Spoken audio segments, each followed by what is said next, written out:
Well, welcome to Walking in Spirit and Truth. My name is Sandi Craig, and that is John Craig. John Craig, and we are your hosts for Walking in Spirit and Truth. Who are we? We do a lot of things here at the Messianic Lamb Network, but we also pastor a congregation in Amarillo, Texas called Life of Worship. And we're going to be talking to you guys a little bit about that tonight. But we want to jump right into Psalm 91. And I want us to read verses 1 through 3. And if you can, get out your word even as we speak and get ready to continue to mark it up and as we learn and grow together. So would you go ahead and read the first 3 verses for us, Mr. Craig? Yeah. Oh, by the way, I was going to say this in case you're listening, catching this on the archive. Not only can you catch it here on the Messianic Lamb Network, you can catch it on our own YouTube channel at Life of Worship Amarillo, as well as our Facebook page with Messianic Lamb Radio and over at Life of Worship Amarillo. So we'd like for you to join us there. Check us out. It is Psalm 91, beginning with verse 1. He who dwells in the shelter of the Most High will abide in the shadow of the Almighty. I will say to Yahweh, my refuge and my fortress, my God, in whom I trust. For it is he who delivers you from the snare of the trapper and from the deadly pestilence. I'll get it out. And from the deadly pestilence. All right. So I want us to, we're going to go on. I know, lo and behold, we're going to go on to verse 2.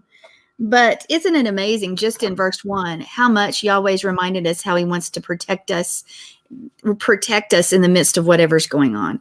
That's what's so amazing. And this whole psalm is rich and full of that. But I want us to look, we're going to be looking at refuge and fortress this evening. And makase, which is refuge, is Strong's number H4268. And so write that down if you're taking notes. I will say of Yehovah, he is my refuge and my fortress, my Yah, in whom I will trust. Now, just briefly, when you think about this, before we get into more of the Hebrew, what we say, when speaking, think about the power of your words. I will say, did it say I will think? I will think of the Lord. He's my refuge and my fortress. It does not say that at all.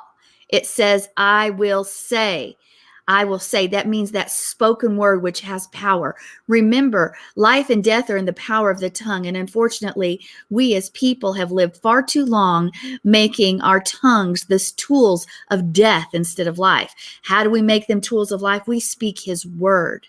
We speak his word. We remind him of his word. We declare his word because he is our fortress and our refuge and so much more. So say it because it releases his strength. It releases his power. It actually somewhat bursts this new beginning in our relationship with him because we're saying something. When we say it enough, it gets in our spirit.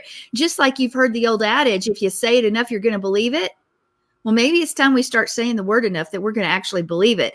Because when we speak his word and not death, what it does is it transforms the circumstances of our testing and based on what we declare. So when we're in the midst of it, declare his word. I will say of Yahovah, he is my refuge and my fortress, my Yah, in whom will I trust, my Elohim. So what we say reveals. What does it reveal? It reveals something about us. It reveals who or what we actually believe in.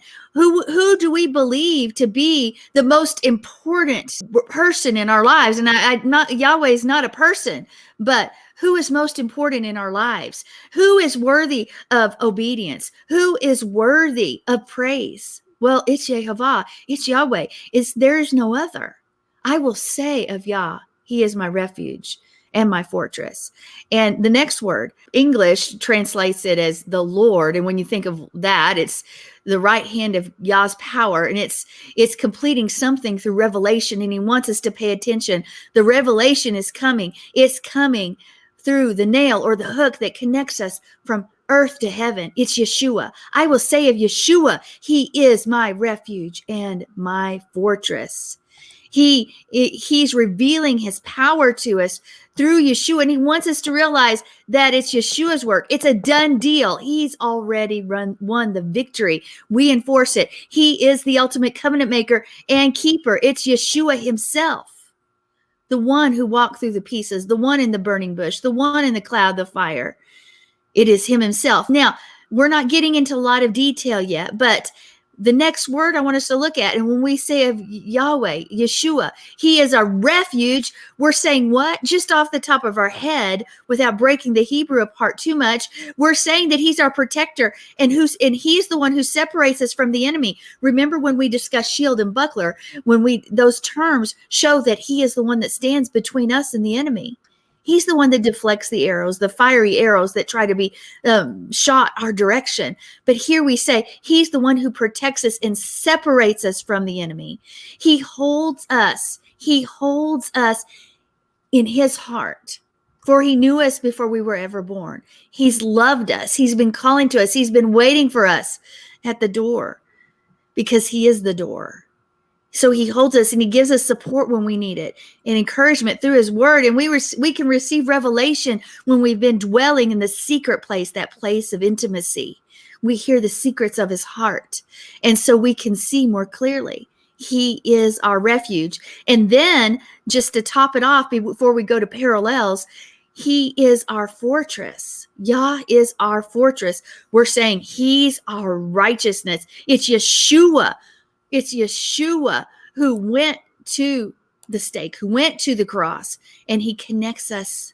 He connects us to Yah. He connects us to heaven because, as I said, he is the door. He is the way, the truth, and the life. He is the bridegroom. He became what? He took on the curse so that we could be free from the curse. He took on disease and bore stripes so that we could walk in healing. He became poor so that we might be rich. He became, and I'm not talking about a prosperity gospel, folks, but that has far more reaching implications than a pocketbook, though our pocketbook can be a part as well. But he took on all that sin, all our sin, so that we have a future and a hope, so that we have an inheritance of his kingdom. And then we say Elohim, our Yah, our God. We are saying we believe he is supreme, that he is the great I am, that he's our teacher, he's our deliverer, he's our instructor, he's the one who brings us revelation. He is Yah, and it's his right hand, his power, and his truth, his hidden truth, his Torah, his word that takes care of every area of our lives. Okay, now we're probably going to spend more than 2 shows on this verse because I want us to go into the parallelism between fortress and refuge. I'm not sure that we're going to have time for that tonight. I want us to look at Makaseh, and as I said, it's Strong's H4268, and I want us to break it down just a little bit. Okay, so we see the first occurrence was actually Job 24:8. So I'm going to have Mr. John Craig turn to Job 24:8, and I'll bring him back in, and I just stick him out. That was probably silly, wasn't it? All right, so I'll add him to our stream, Job 24:8. And in that, we might see, remember, the first occurrence of a word helps us understand how that word should be used in its definition, in its context. Now, there's also another way to look at the whole of the word. There's many ways that the understanding of a word can come forth, as well as family words that are spelled with the same Hebrew letters, whether they're in order or not, and also those words with the same number or gematria. All those can add meaning to the word that you're looking at and bring depth to its understanding. So with that being said, let's read Job 24:8. Job 24:8 says, "They are wet with the mountain rains, and they hug the rock for want of a shelter." Okay, so that's the first usage of Makaseh. So a concrete noun, what does it mean? It means refuge, from Strong's H2620, and that is a primitive root meaning to seek refuge, but it has 3 letters. And again, learn your Hebrew alphabet, Aleph Bet, because each of those letters has in-depth meaning, and that's a het, hey, okay? So het, what do we have with the het? It's the wall. Thus, it's outside. It also means to divide or half. Okay, so think about that. This is going to add meaning to what this word is, because we're looking at it as what? A refuge. So let's continue. So the next one, it's the thorn, thus grab, hate, or protect. So here we have this sin as well. And so we have the wall, thus outside, divide in half with the het. We have the thorn, thus grab, hate, and protect. Now, let's look at the hay. Now, what's the hay? It's the man with raised arms. You see that when you look at the paleo. And so it means thus look, reveal, wonder. It also means worship and breath. So all of these letters bear meaning, and then you put them together and you have something that means something for sure. The story, then the wall, which is the het, which protects, is found, hey, in the sense of pointing out and discovery. So the wall which protects is found. The wall which protects is found. So think about that for a minute. In English, our word house comes from this root. Isn't that interesting that the word house comes from its root? So think about a wall which protects and is found. That's a refuge, guys. A refuge, a wall that protects and is found. Even in the very letters, it tells us what we're looking at. And Camille says it's the psalmic. So important that we understand this refuge. It is so important that we understand all the words that we've been seeing in Psalm 91 thus far has been telling us over and over that he is there surrounding us and protecting us. If we will walk and choose to stay in his shadow. Remember, we talked about that last week, which is so much more than just this fleeting thing that we look at when we look at our own shadow. Okay, so we are going to delve more into that as I said, when we look at the parallelism, but I want us to look at fortress for a moment before we go forward. I was going to say something about that refuge. It gives a sense that wall of protection that's found is something that cannot be found in the natural. So in the sense that, yes, Yahweh is our refuge, but it's a sense that if we're spiritually blind, we won't find it. If our walk is with Yehovah is blinded, so to speak, because we've got junk in our lives, we've got stuff in the way, and when we're looking for refuge, we won't see it because it requires a revelation of the place to go to. It requires a revelation. And I think a lot of times when we're going through something hard, we're having some hardships, that sometimes we don't feel like we're in the refuge. And maybe it's because we're blinded. We don't have revelation yet as where to find that. And so our heart's not still. It's not in shalom. It's not in peace. And so we've got to stop and shake everything off and say, wait a minute, Father, I need to refocus because I'm not in your shelter. Things are happening that I don't like, and I need your protection, and I need to find it. And I need to get right so I can find that secret place. I agree. And that's really, really good. And all I can say is the more you study out this in depth, the more that I can say it's so revelational of Yah's character and who he is and who he wants to be for us, if we will allow it. And that's really what it boils down to. Will we allow it? Because so often we still try to do things our own way, find our own protection, separate ourselves from the truth in ways, and rely on our own thoughts in ways, and instead of running to him. We had a gentleman in our congregation that he's a teacher in our congregation, and his daughter happened to not be feeling perfectly the other night.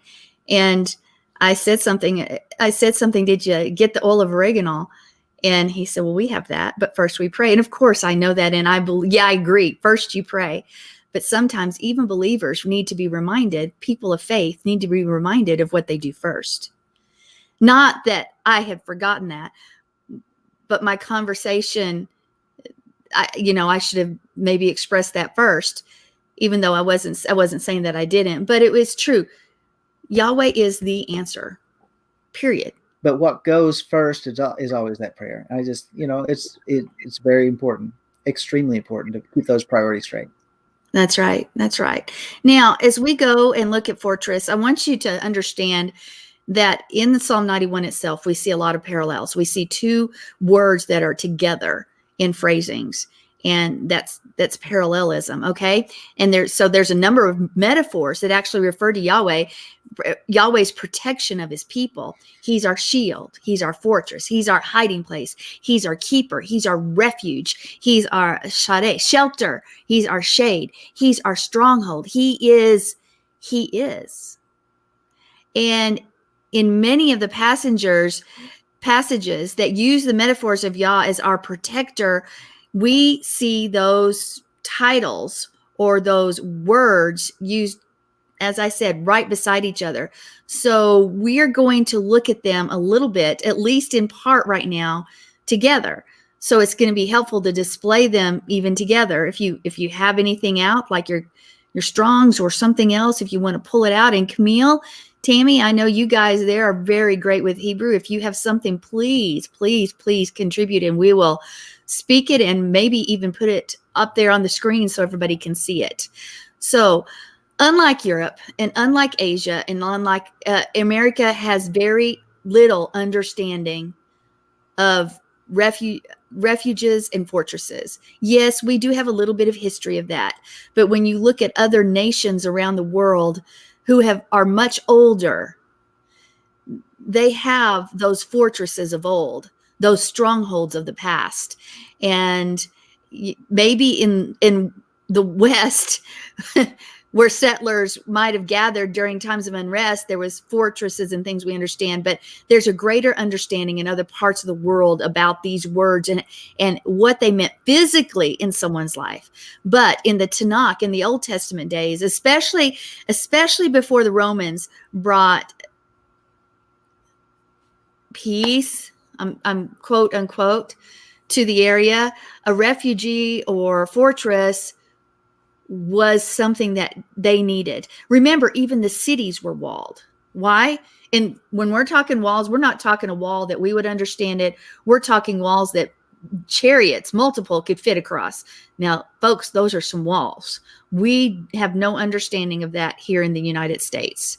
So here we go. With a fortress, which we consider walled, if you had an unwalled village, they were often clustered around walled cities or walled stronghold cities, where residents of the region, they would flee to those places in times of war. That's where they would run to. So they would gather in the walled places.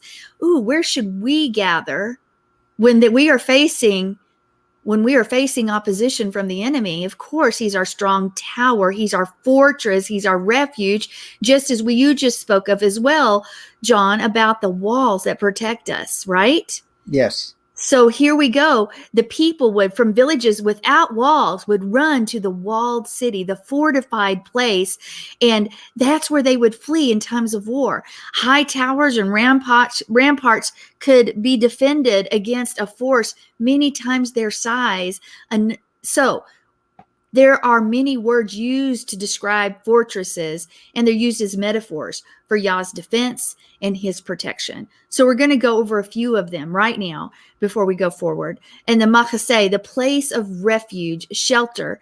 And as we said, it was from the verb chaseh, to seek refuge, flee for protection. Okay. Now, fortress, Masuda, it's fatness, stronghold, fortress. And it's related to Metzad, which means mountain height or summit. Fortress, castle. Now, immediately, and I wish that you had these pictures with you so you could stick them up on the screen, but I think of Masada. What am I thinking of? Go ahead. Well, let me see if I can find a picture to put up real quick. So. Okay, well, but our pictures were really great that we took when we were in Israel. I wish you had those. Because Masada is a fortress. It was the last stronghold in Israel during the time of the Romans, but we'll talk about that in just a moment. So here we think about Herod, the great fortress, plateau, palace that was near the Dead Sea. It comes from this word, and you're going to get stuck here because I want you to read 1 Samuel 23, and we're going to look at verses 14, 19, and 29. And David stayed in the wilderness in the strongholds and remained in the hill country in the wilderness of Ziph. And Saul sought him every day, but God did not deliver him into his hand. In verse 19, then Ziphites came up to Saul to Gibeah, saying, is David not hiding with us in the strongholds at Horesh on the hill of Hachilah, which is on the south of Yeshimon? And then what was the last verse? 24? 29. 29. Yes. And David went up from there and stayed in the strongholds of En-Gedi. All right. And then I think of En-Gedi. I love En-Gedi. So Camille reminds us that this means behold the wall that surrounds. Again, I think of the Psalmic, which she corrected me on earlier, and the circle and the form. And we've talked about so many things when we've talked about that letter before. And so thank you, Camille. But so we're looking at these verses in 1 Samuel. So we see David. What is he doing? He's hiding from Saul. Where is he hiding? He's hiding in natural mountain strongholds, Metzad, in the wilderness near En-Gedi. Okay, there we see Masada. Okay, do you have anything a little closer than that you can find here momentarily? Yes. Just keep looking, and because there's a picture of what we see in Israel, and it's a big tourist place too, and there's so much there. If you really wanted to take it in, you need to spend hours there, and we didn't get that, but I would have liked that.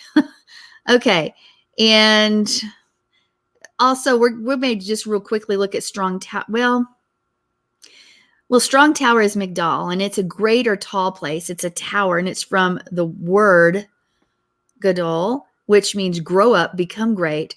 And it's probably deriving from the early times when the tower was the largest or the greatest structure in town, strong tower. So here we have mountain strongholds, strongholds that are walled cities, fortresses, refuges.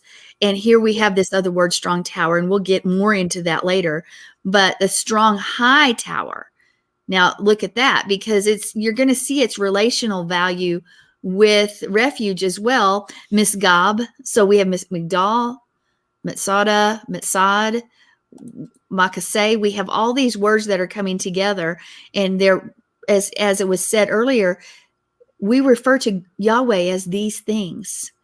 And there's another picture. It's a depiction of it, but that kind of shows what the original buildings were of what it could have looked like. So when we look at Misgab, we see a high place, a refuge. Here's that word again, and it's from the verb sagab, which means to be inaccessibly high. Isn't it interesting that when we're looking at fortresses, they were normally placed in places where the view would be easy. It would be easy to see an enemy approaching, I would say, because we keep referring to high towers, strong towers, and heights was what I'm trying to say, mountains or plateaus. So all these words keep coming up, and they have something in common, and there's a height to them. And so I want you to think about that for a moment. So when we look at the high place or refuge from Sagab, inaccessibly high, it is used in Psalm 91:14 with a connotation to set on high and to defend and to protect. So we'll look at that more later.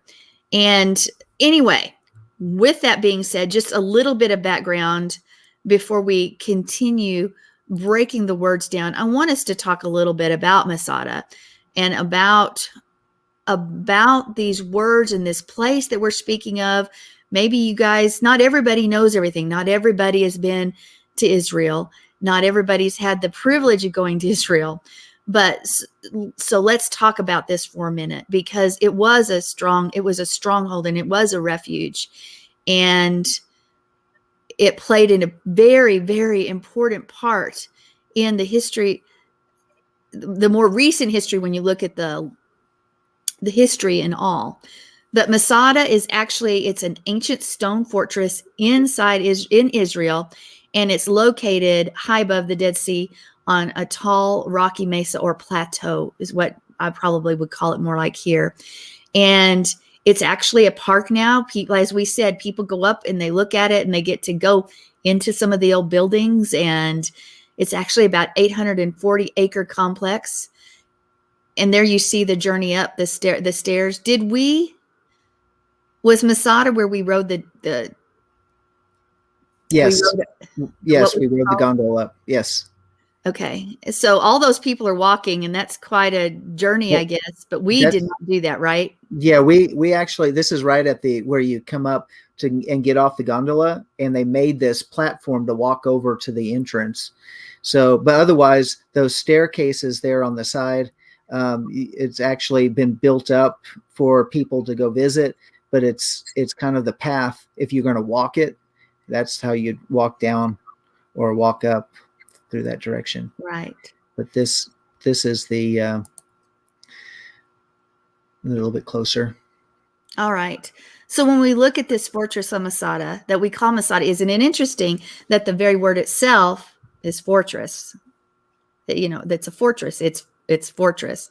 If you don't know Hebrew, you would think, well, that fortress is Masada, but yet it's fortress in itself. But it would have had a very strategic position because actually it would have been superior to most, as I said earlier, because you could see all around what was coming at you. And this word also has the meaning, when you look at Masada, it also has the meaning of a net or hunt, because when an enemy enters into an attack range, it's because you have the fortress. It's almost as if the enemy is entering into a snare or a net or a trap that you've laid before him, because you are in the strong tower, you are in the refuge, you are in the fortress. Now, I want you to understand that being in Yehovah allows us the advantage, because he is the one that fights for us. When we are in covenant with him, that means his enemies are our enemies, but it also means that our enemies are his, and he fights for us. So isn't that an amazing thing, that when we rest in him, the enemy can't win?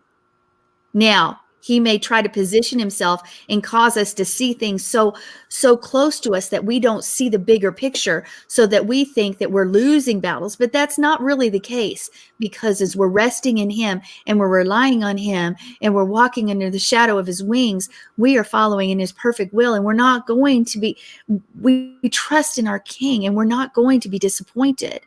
So think about the word having that meaning of net or hunt as well. So after, I want you to think of the revolt that happened in 66 AD, okay?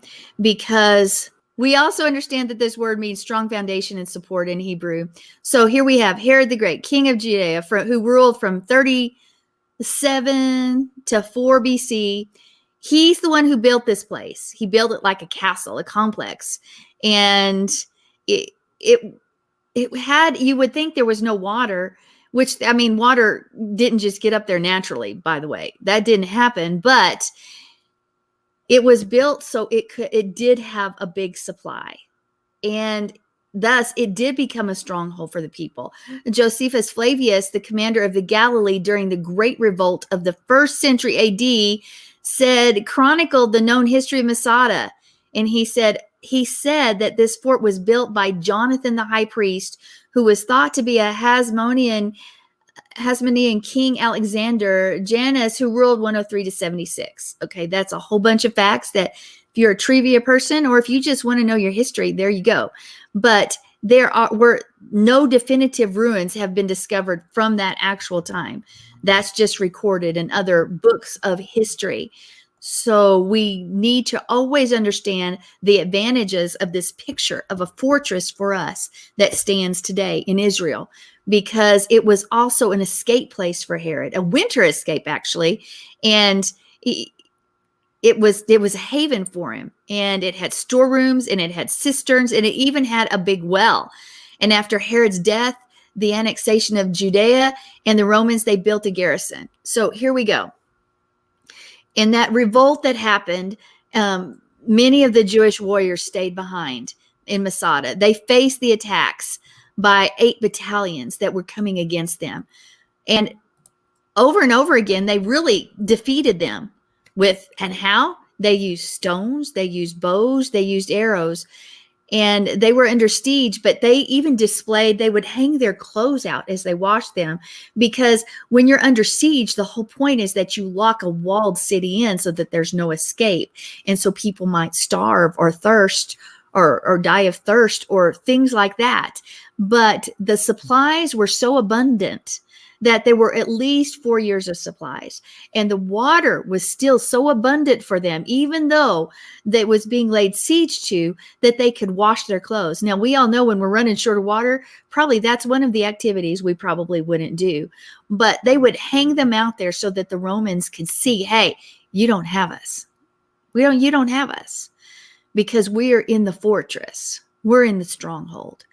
And it's recorded that the Romans saw that, and they probably were incensed somewhat. But who would have thought that at some point after that, they built a ramp that could directly break the gate of Masada? And I picture different things that you may have seen in movies or things like that, where you see these ramps or these battalion where they break the doors, they break the gates. And remember, gates in a city, gates in a place represented where most of the activity was done. Now here at the fort, that gate was the entrance, right? All right. So let's look at Psalm 31, 1 through 3. Psalm 31, 1 through 3. Everybody, I always say I wish we had audio with everybody that was with us, because I'd love to hear the pages turning. I like that. Psalm 31, 1 through 3. I'm getting there. Psalm 31, 1 through 3. In thee, O Yahweh, I have taken refuge. Let me never be ashamed. In thy righteousness, deliver me. Incline thine ear to me. Rescue me quickly. Be thou to me a rock of strength, a stronghold to save me. For thou art my rock and my fortress. For thy name's sake, thou wilt lead me and guide me. All right. And of course, we have, since you are my rock and my Masada. So there's that word one more time. And on the eve of Pesach, on the eve of Passover, the wall of Masada stronghold, when did it happen? That's the time it was smashed, and the Roman army barged in. And what did they find? They found empty vessels. They found corpses. That's all they found, except for, I believe there was, 1 or 2 women and a couple children, or just one woman and some children. I'm not sure the exact on that, but there were a few people that lived to tell the story, because what had happened, rather than being captured, rather than choose to end their lives as slaves to the Roman Empire, they did a last stand in the fortress. And the second temple had already been destroyed. Masada was it was the last standing place for the Jews. And it seemed that this people who made a covenant with God, they were like, I'm not going to go into enslavement again. And so they took their own lives. And that's a sad note to it. But although Masada fell, the real fortress itself was never shaken. The fortress in itself, that's why we have something to look at.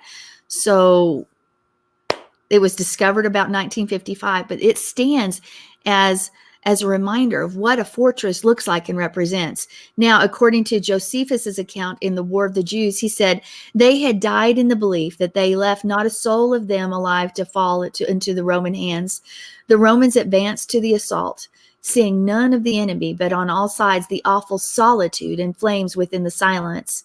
They were all at a loss to conjecture what had happened here, encountering the mass of slain. Instead of exulting as over enemies, they admired the nobility of their resolve. Those are pretty poetic words, actually, when you think about them as describing what actually happened there at Masada.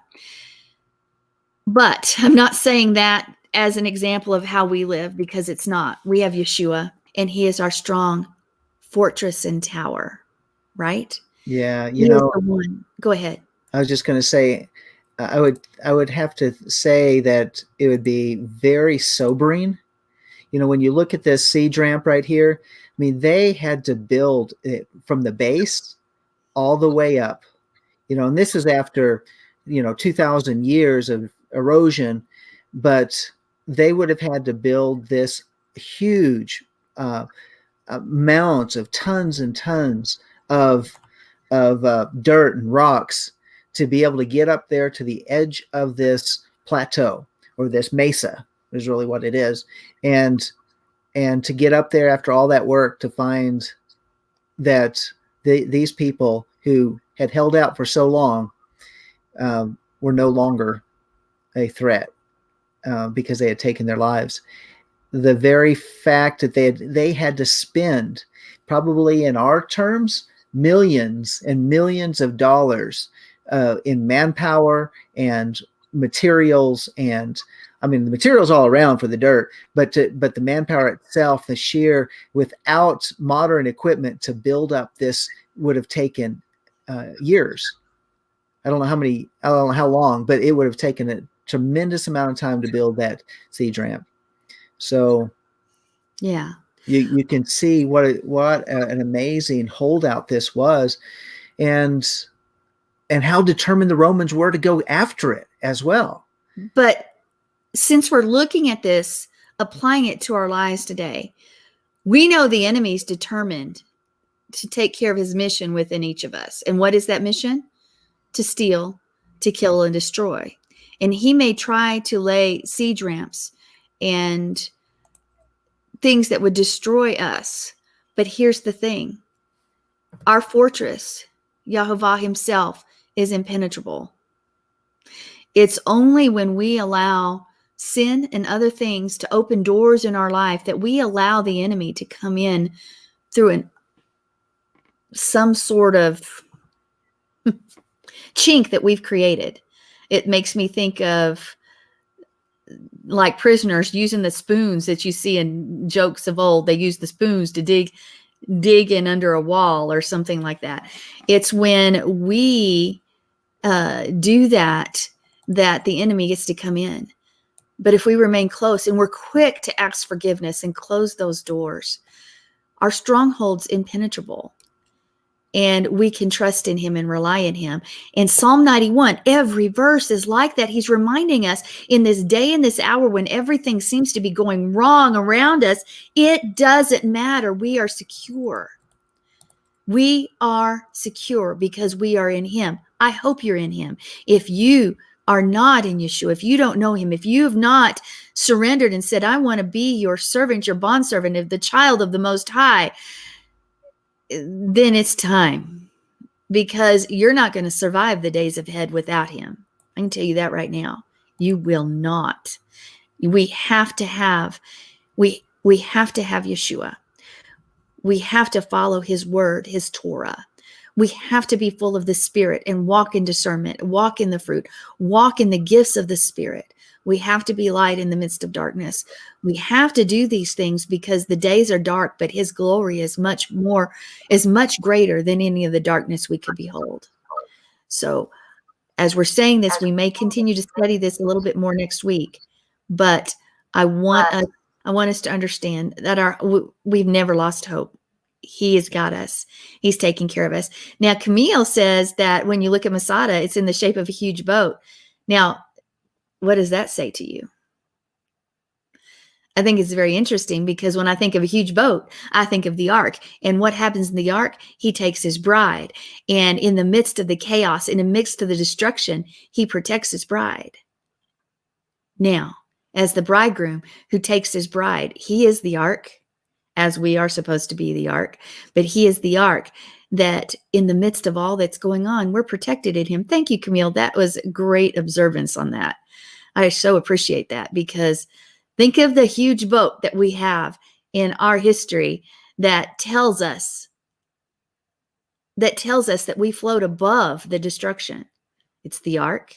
It's the ark that Moses was laid in as a babe. And yeah, that's called an ark as well, that we as the bride are taken care of. And I love that picture. And as I said, we're going to continue more, but we are out of time for this part of walking in spirit and truth. In fact, we want to say shalom. We'll see you in a couple minutes.